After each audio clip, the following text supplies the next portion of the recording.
Okay बच्चों, तो आइए हम लोग कार्यक्रम आगे बढ़ाते हैं। अब तक आप लोग क्या पढ़े थे? वर्क। आज आप पढ़ेंगे एनर्जी के बारे में, ठीक है ना? आइए देखते हैं।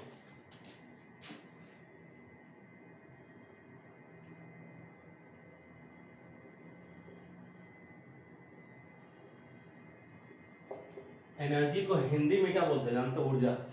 ठीक है, आप लोग हमको देखो, लगते हैं हर्ष में एनर्जेटिक लगते हैं ना? तो क्या होता है एनर्जेटिक होना? एनर्जेटिक होने का मतलब होता है कि आई कैन डू वर्क।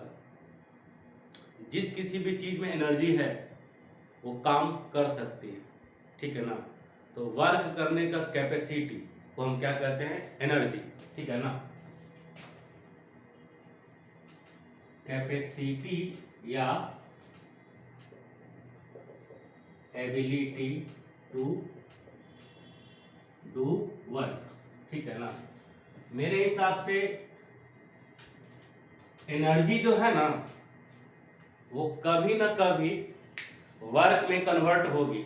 आज हो, कल हो, परसों हो या करोड़ों साल बाद हो, उसको वर्क में कन्वर्ट होना ही है, ठीक है? एक बॉडी में स्टोर्ड एनर्जी जब दूसरे बॉडी पे वर्क करती है ना तो उसका एनर्जी लॉस हो जाता है, दूसरे बॉडी में समा जाता है। तो एनर्जी एक बॉडी से दूसरे बॉडी में ट्रांसफर होती है और ट्रांसफर होने के प्रोसेस को वर्क बोलते हैं, ठीक है ना? तो एनर्जी का मतलब होता है बच्चों स्टोर्ड वर्क। अगर कोई बॉडी पॉजिटिव वर्क करती है वो तो एनर्जी लूज करती है, ठीक है ना? और जिस पे नेगेटिव वर्क होता है वो एनर्जी गेन करता है, हमेशा ये होता है, ठीक है?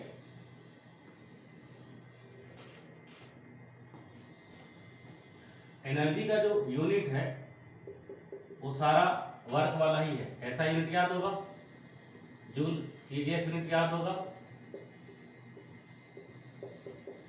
और अदर भी बहुत सारे यूनिट हम बताए थे ना। जैसे हम बताए थे calorie, electron volt, kilowatt hour, ये सब हम बताए थे। एक जूल में होता है 1 न्यूटन इंटू मीटर या किलोग्राम मीटर और सेकेंड का पावर -2। आगे का मतलब हम बताए थे डाइन इंटू सेंटीमीटर या ग्राम सेंटीमीटर स्क्वायर या सेकेंड का पावर -2। मैं ये पढ़ा चुका हूँ। एक जूल में होता है 10 का पावर 7 अर्ग। एक कैलोरी में होता है 4.2 जूल। एक इलेक्ट्रॉन वोल्ट में होता है 1.6 इंटू 10 का पावर -19 जूल। एक किलोवाट आवर में होता है 3.6 इंटू 10 का पावर 6 जूल। आप ऐसे भी लिख सकते हैं 1 अर्ग बराबर 10 का पावर -7 जूल, ठीक है? तो भाई एनर्जी का मतलब है कैपेसिटी टू डू वर्क। जैसे हमारी बॉडी की बात कर लो, हम बहुत सारा काम करते हैं ना, चलना फिरना उठना बैठना पढ़ना लिखना खेलना कूदना, बहुत सारे मूवमेंट करते हैं बॉडी से। ये क्यों कर पाते हैं? बिकॉज हम खाना खाते हैं।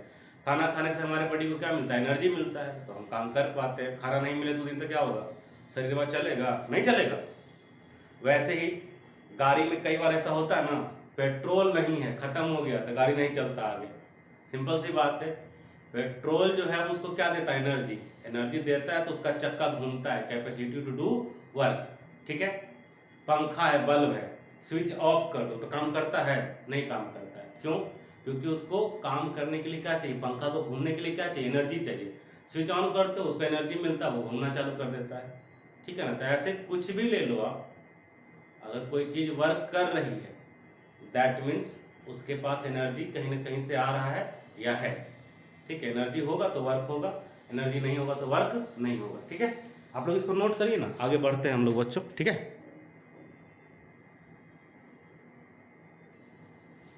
पता है कई बार आप ही लोग में से कई सारे बच्चे मुझे कहते थे सर आपको देख के ना एनर्जी आ जाता है ना? एनर्जी का दूसरा नाम जेकेपी सर, याद रखना, ठीक है? चलो आगे बढ़ते हैं। एनर्जी का क्या टाइप या क्या है जो एग्जाम्पल हम दे सकते हैं, इसको देखते हैं। सबसे मेन जो है वो दो है, एक है बच्चों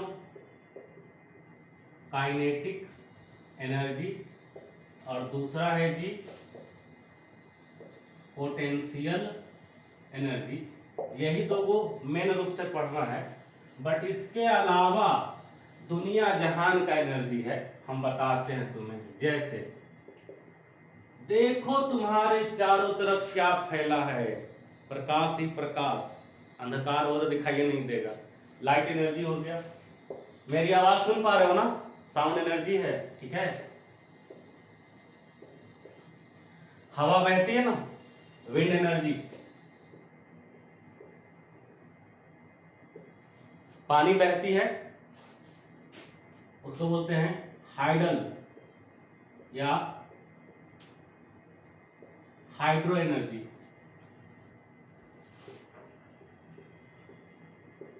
इलेक्ट्रिकल एनर्जी, केमिकल एनर्जी, जो हम खाना खाते हैं उससे हमें केमिकल एनर्जी मिलता है। बॉम्ब के अंदर केमिकल एनर्जी होता है, बैटरी के अंदर केमिकल एनर्जी होता है। और जो जापान का हिरोशिमा नागासाकी में पटकाया था, वो न्यूक्लियर बॉम्ब था, उसमें न्यूक्लियर एनर्जी होता है।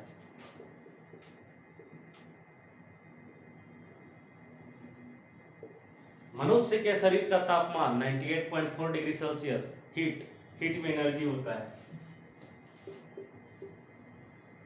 हीट या इसको हम क्या बोलते हैं बाबू, थर्मल एनर्जी कहते हैं, ठीक है। इसके अलावा भी दुनिया भर का एनर्जी है, जितना याद है हम सब बताते जाते हैं। जैसे समुद्र में अगर चले जाते, समुद्र के पानी के कारण डिफरेंट टाइप का एनर्जी होता है, जैसे कि टाइडल एनर्जी, सी वेव एनर्जी, जो उसका वेव चलता है ना, ठीक है। जमीन के अंदर चले जाओ तो गर्मी है, उसको बोलते हैं जियो थर्मल एनर्जी। अब कितना एग्जाम्पल दें भाई, बहुत एग्जाम्पल है, ठीक है। इलेक्ट्रिकल एनर्जी लिखे थे ना, मैग्नेटिक एनर्जी भी होता है, ठीक है। तो बहुत सारा टाइप का एनर्जी होता है, अब रहने दो, बस करो, इतना टाइप का एनर्जी होता है। बट इसमें जो मेन तुम्हें पढ़ना है वो क्या पढ़ना है, काइनेटिक एनर्जी और पोटेंशियल एनर्जी। तो हम लोग इसी का चर्चा करेंगे, ठीक है ना, नोट करो बच्चों।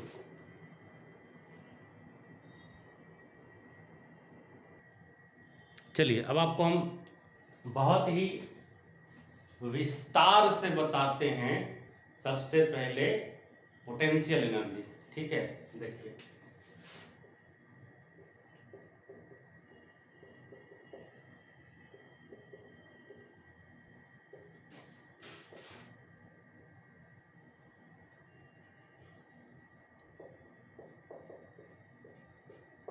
पोटेंशियल एनर्जी का सिंबल या तो Pe लिख सकते हैं या U भी चलता है, ठीक है ना।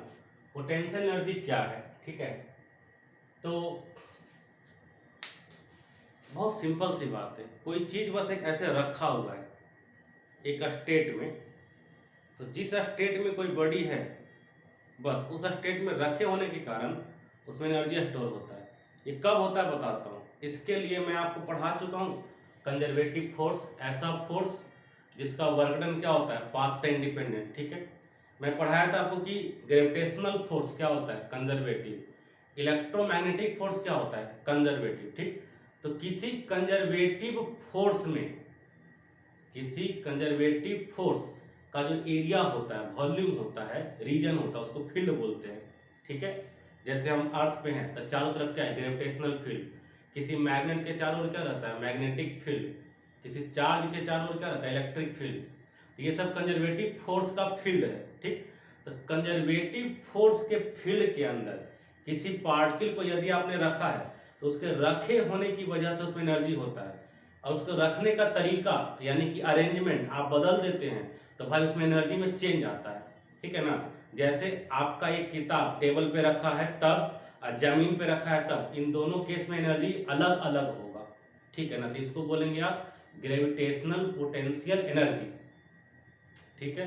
मान लीजिए दो गो मैग्नेट है, अगर इतना दूरी पे रखा है तो पोटेंशियल एनर्जी कुछ होगा, और दूरी बदल दोगे तो पोटेंशियल एनर्जी बदल जाएगा। मतलब बीच का रिलेटिव पोजीशन या सेपरेशन या रखने का तरीका, बस रखे होने की वजह से, किस तरीके से रखें, कितना दूरी पे रखें, कितना हाइट पे रखें, कितना सेपरेशन पे रखें, मात्र इस चीज पे डिपेंड करता है कि आपको पोटेंशियल एनर्जी, ठीक है ना। तो पोटेंशियल एनर्जी का मतलब energy due to configuration. Configuration का मतलब है पोजीशन, ओरिएंटेशन, अरेंजमेंट, अब जो कह लो, बस सिचुएशन है, स्टेट ऑफ रेस्ट या मोशन, कुछ भी हो सकता है, ठीक है। तो इसका ये मतलब है कि if A particle is kept within a conservative force field, then due to its configuration a एन कर सकते हैं, an energy is stored in it known as potential energy. मैं ये आपको बताना चाहूंगा कि ये जो वर्ड मैंने लिखा ना कॉन्फ़िगरेशन, इसके बदले में काफी सारा वर्ड लिख सकता हूँ, सबका मतलब एक ही है, तो मैं नीचे लिख देता हूँ। कॉन्फ़िगरेशन का मतलब क्या हो सकता है? कॉन्फ़िगरेशन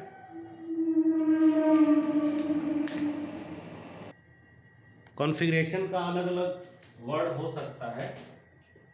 कॉन्फ़िगरेशन का मतलब आप ओरिएंटेशन समझ लो, अरेंजमेंट समझ लो, और सबसे साधारण सी भाषा में आप इसको पोजीशन समझ लो। पोजीशन का मतलब आप हाइट बोल सकते हो,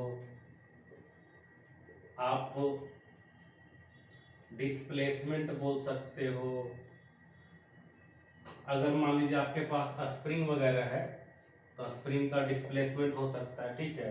ये सारे वर्ड एक ही चीज को रिप्रेजेंट करते हैं कि किसी फील्ड में किस तरीके से एक पार्टिकल को आपने सजा के रखा है, बस मात्र इस तरीके के कारण पोटेंशियल एनर्जी होता है बच्चों, ठीक है। नोट करिए आप लोग।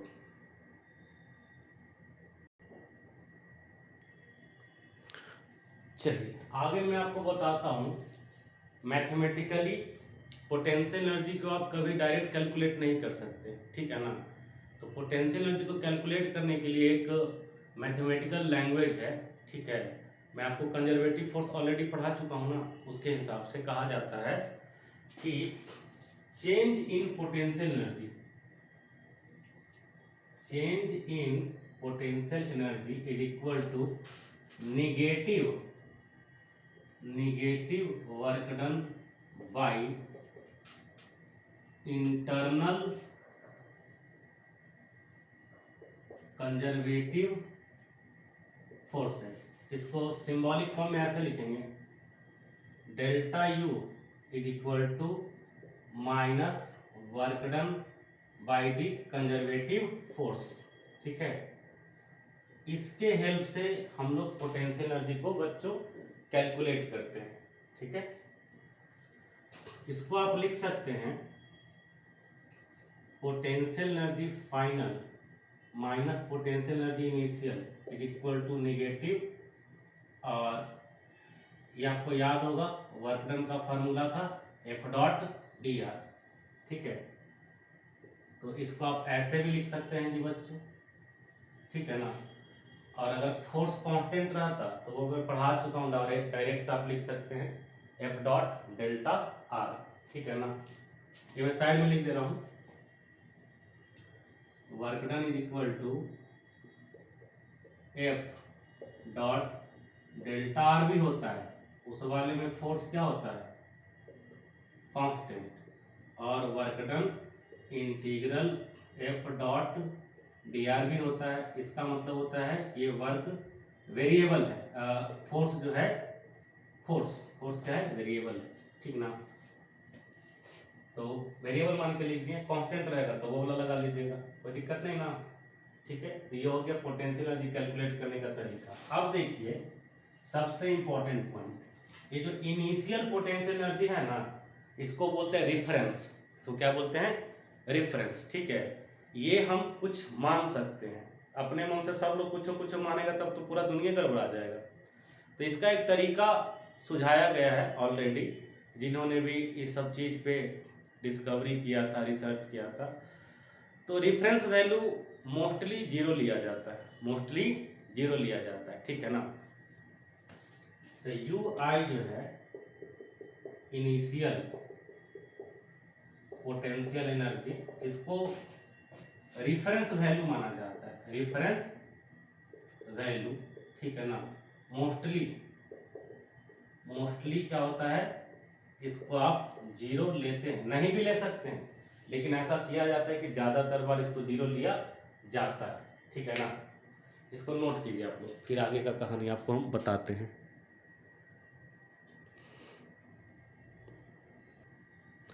चलिए बच्चों, आपको हम पढ़ाते हैं ग्रेविटेशनल पोटेंशियल एनर्जी। आइए देखिए,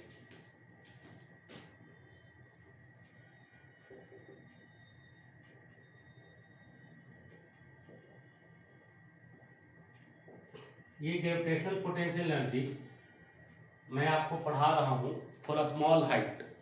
अर्थ के सरफेस से बहुत ज़्यादा दूर नहीं जाना है। ऐसा करने से क्या होगा, आपका जी का वैल्यू 9.8 बदलेगा नहीं, फिक्स रहेगा, ठीक है ना।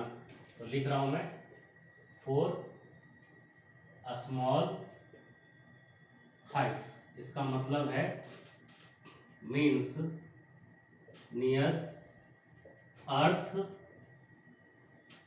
सरफेस। अर्थ सरफेस के पास जो ऊंचाई रहेगा ना, वो अर्थ के रेडियस से बहुत छोटा होगा। अर्थ का रेडियस क्या होता है, 6400 किलोमीटर। तब जी का वैल्यू आपका 9.8 मीटर पर सेकेंड स्क्वायर रहेगा, कांस्टेंट रहेगा। ऊंचाई बढ़ने पे ना जी का वैल्यू बदलते जाता है, घटते जाता है। ये ग्रेविटेशन में पढ़ना है, ठीक है ना। तो फिलहाल जी को कांस्टेंट रख रहे हैं, ठीक। उस हिसाब से देखिए, एक और चीज बता दे रहा हूँ, हाइट जब जीरो रहेगा तो इनिशियल पोटेंशियल एनर्जी हम जीरो मानेंगे। ये हमारा हो गया रेफरेंस पोजीशन, और ये हो गया हमारा रेफरेंस वैल्यू, ठीक है। इन बातों को ध्यान में रखते हुए खेला आगे बढ़ाते हैं। देखिए, मान लीजिए ग्राउंड है, तो ग्राउंड का हाइट कितना है, जीरो। यहाँ पर आपको कंसीडर करना है कि पोटेंशियल एनर्जी कितना होगा, जीरो होगा, ठीक। अब देखिए क्या है कि हम एक ब्लॉक देखते हैं, ब्लॉक को हमें यहाँ लेके जाना है। आप किसी रास्ते से लेके जाइए, हम आपको सिखाए थे, किसी भी रास्ते से लेके जाइए, ठीक ना। mg का वर्क नहीं बदलेगा।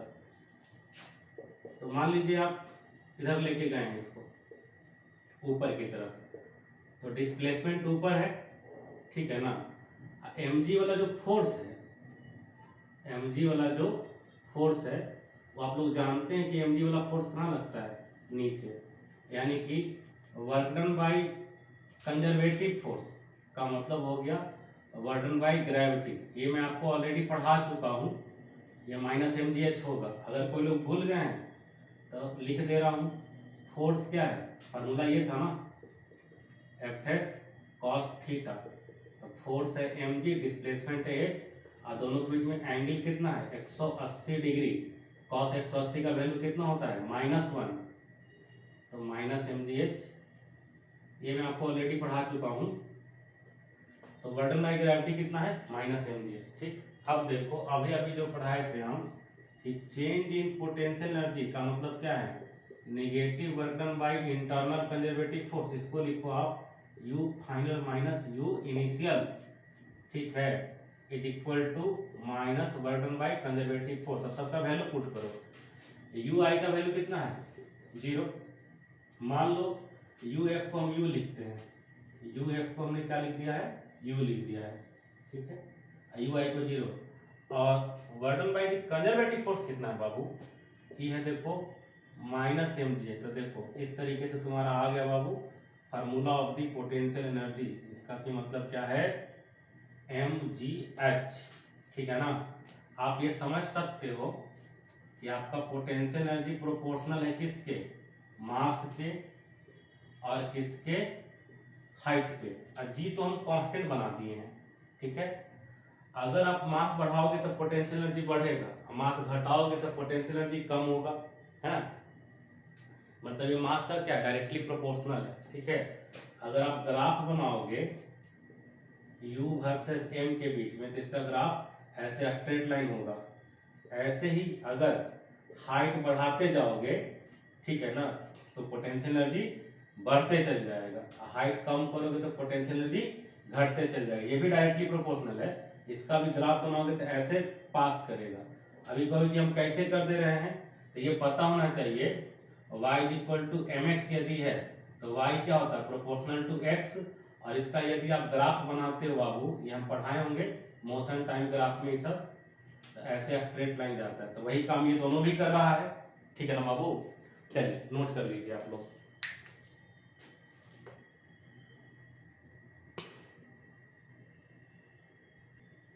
अगला टॉपिक बताने से पहले एक बार फिर से ग्राफ वाला पूरा सीन क्लियर कर देते हैं आप सब लोग को। देखिए, अगर कभी रहे बच्चों y equal to M X, M जो है इसको बोलते हैं स्लोप, और ये कांस्टेंट रहता है किसके लिए, स्ट्रेट लाइन के लिए। स्ट्रेट लिखा हुआ है, ठीक है ना। तो अगर y प्रोपोर्शनल टू x है तो आपको समझना होगा बच्चों, इसका ग्राफ ऐसे ओरिजिन से जाता है स्ट्रेट लाइन, ठीक है। और भी ग्राफ बता देता हूँ जो कि अभी इस्तेमाल में आएगा। अगर कभी रहे y is proportional to X square तो इसका ग्राफ होता है स्टैंडर्ड पैराबोला। ये भी मैं मोशन में आपको पढ़ाया रहा हूँ, जहाँ y इक्वल टू आप मान लीजिए के एक्स स्क्वायर है, जहाँ पर k क्या है, k है कोई पॉजिटिव कांस्टेंट, ठीक है। इसका ट्रिक क्या है, जिसपे पावर 1 रहता है ना उसके सिमेट्रिक ग्राफ होता है, ठीक है ना। Graph is symmetric about that axis which has power 1। तो y के सिमेट्रिक होगा ये वाला ग्राफ। तो देखो ये ऐसे हो जाएगा इस तरीके से,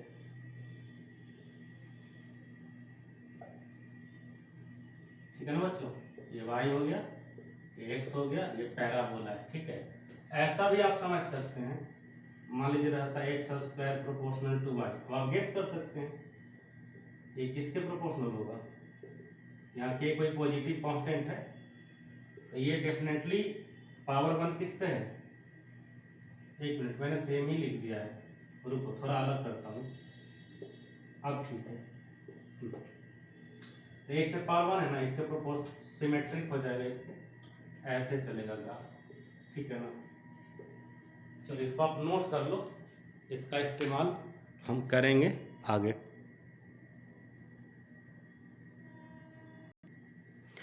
चलिए, ग्रेविटेशनल पोटेंशियल एनर्जी पढ़ लिया आप लोग। अब आपको पढ़ाते हैं इलास्टिक पोटेंशियल एनर्जी, जो कि स्प्रिंग में होता है।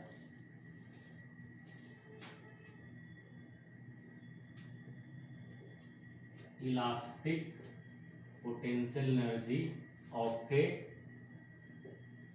स्प्रिंग। देखिए, मान लीजिए ये कोई स्प्रिंग है जिसमें कि x इक्वल टू 0 लिखे हैं। x इक्वल टू 0 का मतलब होता है नेचुरल लेंथ में है अपने। नेचुरल लेंथ में होने का मतलब होता है इसमें अभी कोई कंप्रेशन नहीं है या कोई इलोंगेशन भी नहीं है, ठीक है ना। ये ध्यान रखना है आपको। तो बच्चों यहीं पर रिफरेंस स्टार्ट होता है। रिफरेंस वैल्यू मान के चलते हैं कि इस सिचुएशन में इसके पास कोई भी पोटेंशियल एनर्जी नहीं है, ठीक है। रिफरेंस पोजीशन तो आप समझ ही गए, जब इसमें कोई कंप्रेशन या इलोंगेशन नहीं होता है। इस जगह को हमने 0 मान लिया। अब इसको मान लीजिए हम खींच लिए या इवन कंप्रेस कर दिए, ठीक है। अब देखिए मान लीजिए इसको हमने खींच दिया, अब आपको दिख रहा है ना यहाँ के हिसाब से, मान लीजिए ये था x इक्वल टू 0, यहाँ के हिसाब से हमने ऐसे इसको खींच दिया, ठीक है। आपको याद है स्प्रिंग फोर्स पीछे लगता था, ठीक है।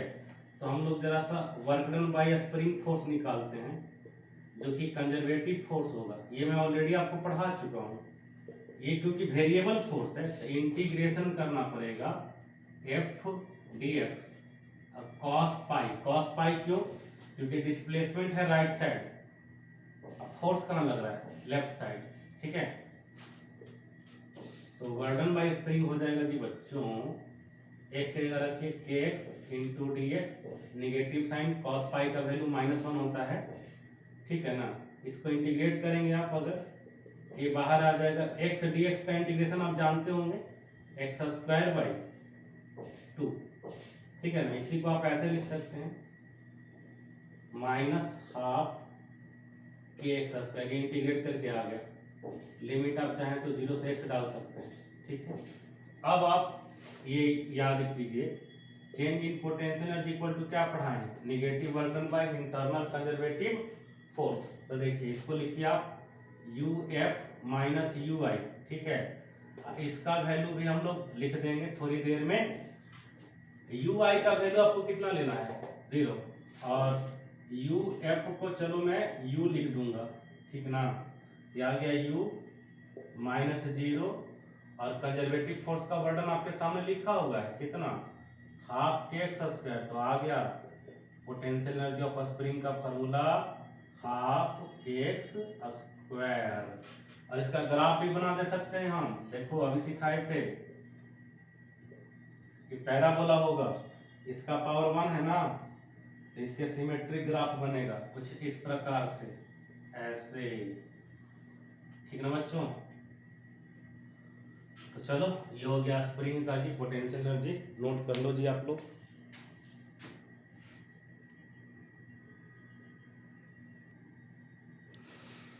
चलते हैं जी बच्चों आगे की दिशा में, ठीक है ना। अब आपको मैं पढ़ाता हूं बच्चों काइनेटिक एनर्जी। तो पोटेंशियल एनर्जी में पढ़ा चुका, क्या था पोटेंशियल एनर्जी? किसी कंजर्वेटिव फोर्स के फील्ड में किसी पार्टिकल को आपने रखा हुआ है, जिस प्रकार से रखा हुआ है मैंने अभी दिखाया ना, हाइट की वजह से पोटेंशियल एनर्जी होता है। हाइट बदल दीजिएगा तो पोटेंशियल एनर्जी क्या हो जाएगा? चेंज हो जाएगा, है कि नहीं। स्प्रिंग का देखा आपने, अगर आप खींच दिए, इलोंगेट कर दिए तो पोटेंशियल एनर्जी आ गया, है ना। तो स्प्रिंग फोर्स भी कंजर्वेटिव ही है, ठीक ना। पोटेंशियल एनर्जी का मतलब ये हो गया energy possess by a particle और a system of particle due to its configuration in a conservative field force.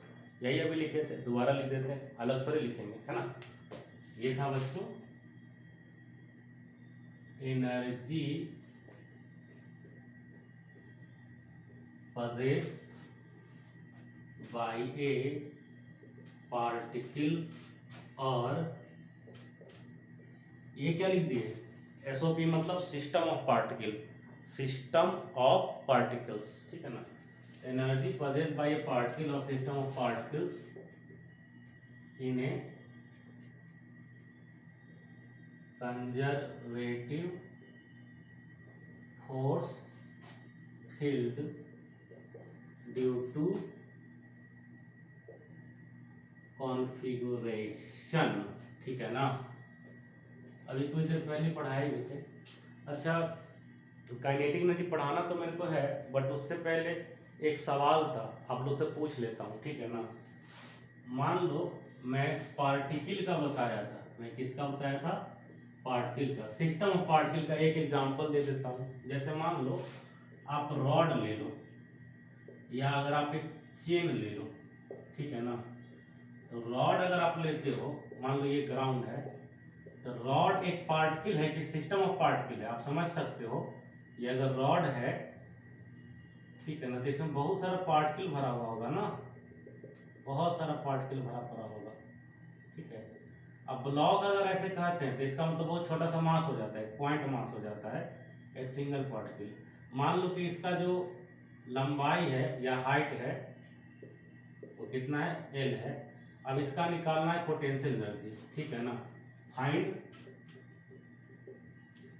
Gravitational potential energy of rod या चेन, ये सवाल है। बहुत आसान है, आपको पता है ना, यहाँ ग्राउंड पे कितना एनर्जी था, 0। आप यहाँ से सपोज करो x ऊंचाई पे चले जाओ, यहाँ पर आप इसको कट करो, इसको क्या करो, कट करो। तो कट करोगे तो ये जो डिस्प्लेसमेंट है ये dx हो जाएगा। इसका पोटेंशियल एनर्जी हमको लिखना है और उसके बाद करेंगे उसको इंटीग्रेट, ठीक है ना। तो let us assume an element, element का मतलब होता है बहुत छोटा सा टुकड़ा, एलिमेंट का मतलब बहुत छोटा सा टुकड़ा। तो let us assume an element of rod having mass, मान लेते हैं इस पूरे रॉड का मास क्या है, m। तो बहुत छोटे से टुकड़े का मास क्या आ जाएगा, dm, एंड ऑफ लेंथ, पूरे का लेंथ क्या माने हैं, h या l, जो मानना है मान लो l मान लो, l ही मान लो, ठीक है। तो इसका लेंथ क्या हो गया, dx हो गया, ठीक है ना। अब जैसे जैसे ऊपर जाओगे x बदलते जाएगा ना, तो x का मिनिमम वैल्यू क्या हो सकता है, 0 इस बॉटम के पास, और मैक्सिमम वैल्यू कितना हो सकता है, l, ठीक है, इस ऊंचाई के पास। कोई दिक्कत। अब देखो खाली इसका पोटेंशियल एनर्जी लिखना है, खाली इसका, ठीक है ना। इसको du लिखेंगे, du का मतलब हो गया पोटेंशियल एनर्जी ऑफ एलिमेंट, माने ये जो छोटा सा टुकड़ा था ना इसकी बात कर रहे हैं। तो फार्मूला पढ़े ना आप, mgh, तो m के जगह पे आपको क्या रखना पड़ेगा, dm, g के जगह पे g, और ऊंचाई के जगह पे क्या रखना पड़ेगा आपको, x, हो गया। अब ये साइड में मैं बता देता हूं कि l लेंथ में कितना मास है, m है, ठीक है। तो 1 यूनिट लेंथ में कितना मास हो जाएगा, बोलो।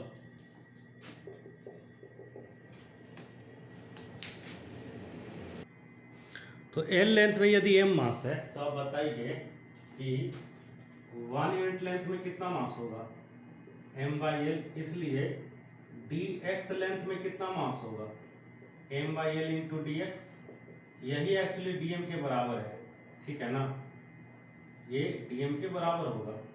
अब इसको यहाँ पे रख दीजिए, तो बच्चों du बराबर आ जाएगा m/l into g into x और इंटू dx को इधर लिख दिए, उससे कोई फर्क नहीं पड़ता। अब आपको टोटल पोटेंशियल एनर्जी के लिए इसको इंटीग्रेट करना पड़ेगा, ठीक है। तो du का इंटीग्रेशन क्या आ जाएगा, u, ठीक है, और x dx का इंटीग्रेशन आ जाएगा बच्चों x² / 2, और इसका लिमिट जब आप रखेंगे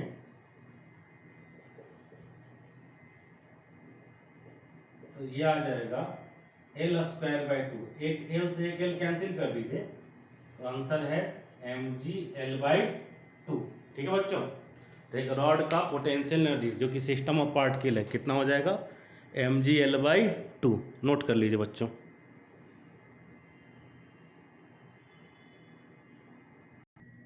अभी अभी जो मैंने पढ़ाया उसका मेरे पास एक शॉर्टकट भी है, देखो। मान लो ये रॉड है, तो एक चीज होती है बच्चों सेंटर ऑफ मास। ये रॉड का लंबाई अगर l है तो पता है इसका सेंटर ऑफ मास जो होगा ना वो कितना ऊंचाई पर होगा, l/2 पर होगा। इसका cm लिखें, cm मतलब सेंटर ऑफ मास, ठीक है। तो आप रॉड को रिप्लेस कर सकते हो किससे, एक पॉइंट मास से, इन दोनों का मास सेम रहेगा, लेकिन उस पॉइंट मास को आप कितना ऊंचाई पर रख सकते हो, L/2। तो आप रॉड को ना रिप्लेस कर दो एक पॉइंट मास से जिसका कि ऊंचाई है L/2, ठीक है ना, L/2। तो इसका पोटेंशियल एनर्जी लिख दो सीधे सीधे, पढ़े हो ना, mgh, h की जगह पे क्या रखना है, L/2, यहाँ पे रख दो, L/2 हो गया। ये शॉर्टकट है, ठीक है ना, इंटीग्रेशन से बच जाओगे आप, ठीक है। एक बात याद रखना, मान लो ये ग्राउंड है और रॉड ऊपर की तरफ है, तो ऊपर का डायरेक्शन अगर पॉजिटिव लिए तो नीचे का डायरेक्शन क्या लोगे, नेगेटिव। तो यहाँ पे पोटेंशियल एनर्जी जो है वो क्या है, प्लस mg/2। उल्टा सोचो, मान लो एक छत रहता, छत के पास 0 ले लिए, ऊपर ले लिए पॉजिटिव और नीचे ले लिए नेगेटिव, तो इसी रॉड का पोटेंशियल एनर्जी अब क्या लिखना पड़ जाता, -mg/2 नीचे की तरफ, ठीक है ना। तो नोट कर लो बच्चों।